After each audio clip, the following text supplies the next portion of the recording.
Bonjour, chers amis passionnés d'histoire.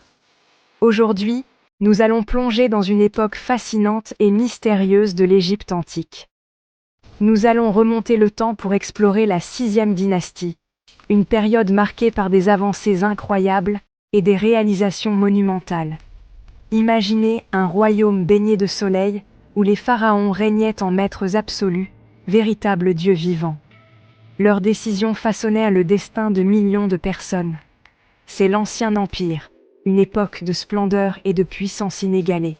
Les pharaons de cette époque ont laissé une empreinte indélébile dans l'histoire. Du 3e au 6e siècle avant notre ère, l'Égypte vit un âge d'or. Cette période est marquée par une stabilité politique et une prospérité économique sans précédent. Les pyramides, témoignages majestueux du passé, se dressent vers le ciel. Ces structures colossales sont des merveilles d'ingénierie et de dévotion religieuse. Elles symbolisent la puissance des pharaons et leur quête d'immortalité. Chaque pierre, chaque hiéroglyphe raconte une histoire de pouvoir, de foi et de vision. Les trésors découverts dans les tombes des pharaons nous offrent un aperçu inestimable de leur vie quotidienne et de leurs croyances. Ces artefacts sont des fenêtres sur un monde révolu. Les hiéroglyphes, ces mystérieux symboles gravés dans la pierre, nous racontent des histoires de dieux, de rois et de batailles. Ils sont la clé pour comprendre la civilisation égyptienne. Le Nil, véritable artère vitale de l'Égypte, a nourri cette civilisation pendant des millénaires. Ces crues annuelles apportèrent la fertilité aux terres, permettant une agriculture florissante. Les temples, lieux de culte et de rituels, étaient au cœur de la vie religieuse égyptienne. Ils étaient dédiés aux dieux et servirent de pont entre le monde des hommes et celui des divinités. L'art égyptien, avec ses sculptures et ses fresques, reflète la grandeur et la beauté de cette civilisation. Chaque œuvre est un témoignage de leur savoir-faire et de leur vision du monde. Sous la 5e dynastie, le culte du dieu soleil Rê prend une importance énorme. Les pharaons se disent fils de Rê, justifiant ainsi leur pouvoir divin. Mais cette belle époque a aussi ses faiblesses. L'influence croissante des prêtres de Rê et l'ambition des nomarques, les gouverneurs des provinces, fragilisant le pouvoir royal. Le règne d'Ounas, dernier pharaon de la 5e dynastie, est marqué par des troubles sociaux et politiques. L'Égypte est à l'aube d'un grand changement. L'arrivée de Téti marque le début de la 6e dynastie, vers 2345 avant J.C. Son règne, assez court, est entouré de mystères. On sait peu de choses sur Téti, et les informations sont parfois contradictoires. Certains textes suggèrent qu'il aurait été assassiné par ses propres gardes, plongeant le royaume dans l'instabilité. Malgré tout le mystère autour de son règne, Téti réussit à préserver l'unité du pays. Il lance des expéditions commerciales vers le sud, en Nubie, et renforce les frontières. Le successeur de Téti, Pépi Ier, monte sur le trône à seulement 6 ans.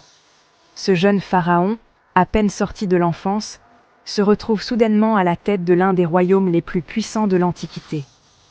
Son accession au trône marque le début d'une nouvelle ère pour l'Égypte ancienne. Sa mère, la reine Hippout, assure la régence pendant sa jeunesse.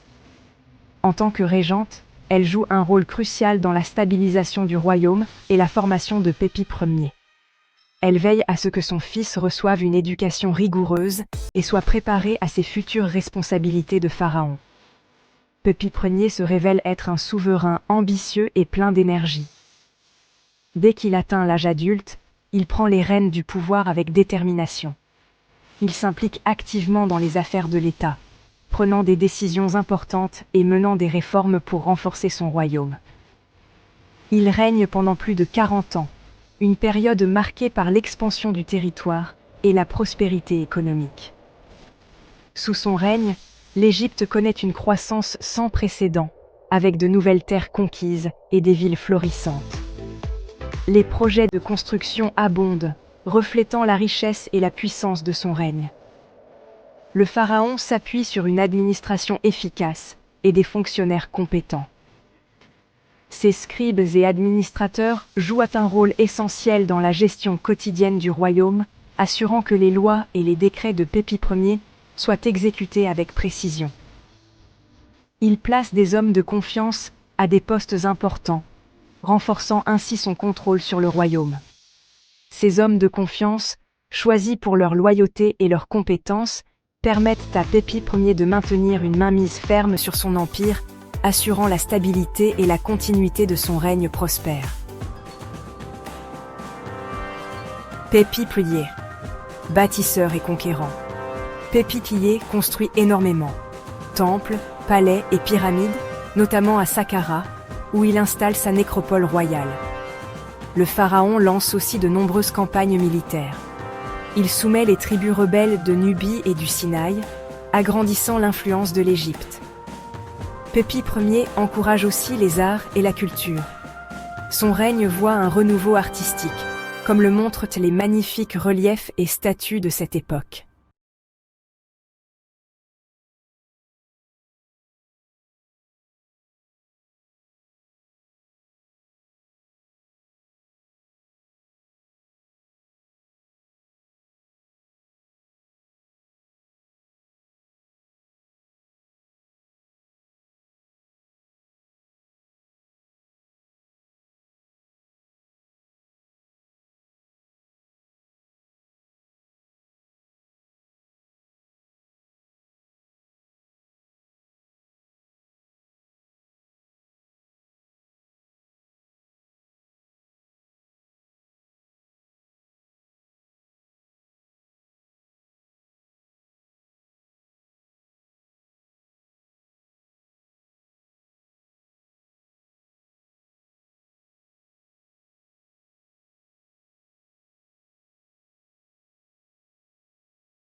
Une époque de division et de troubles pour l'Égypte. L'Égypte se fracture. À la mort de Pépi II, l'Égypte est au bord du chaos. Famine, troubles sociaux et lutte de pouvoir secouent le pays. Les successeurs de Pépi II ne parviennent pas à rétablir l'ordre. Le pays se divise, chaque province devenant un petit royaume indépendant. C'est le début de la première période intermédiaire, une période de troubles et de division qui marque la fin de l'Ancien Empire. L'héritage de la 6e dynastie. Malgré sa fin difficile, la 6e dynastie laisse une trace importante. Elle marque l'apogée de l'art et de l'architecture de l'Ancien Empire. L'administration mise en place sous Pépi Ier servira d'exemple pour les dynasties suivantes. Le règne de Pépi II, malgré son déclin, montre la résistance de la civilisation égyptienne.